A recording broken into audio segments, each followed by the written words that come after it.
What does drawing mean? There are many ways to describe drawing.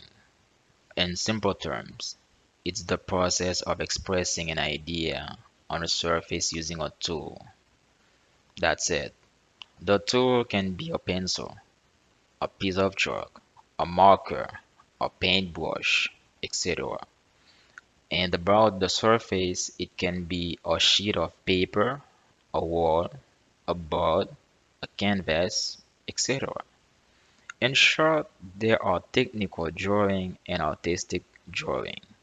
Let's see the difference real quick. The artistic drawing is subjective, expressive, and focuses on aesthetic qualities and emotion. The artistic drawings can use a wide variety of media and techniques to express feelings and can be interpreted in multiple ways. But the technical drawing is objective, precise, and conveys specific information for construction or manufacturing.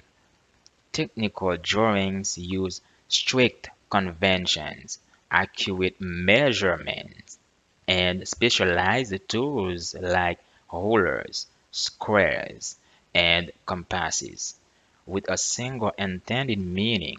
Here's the difference.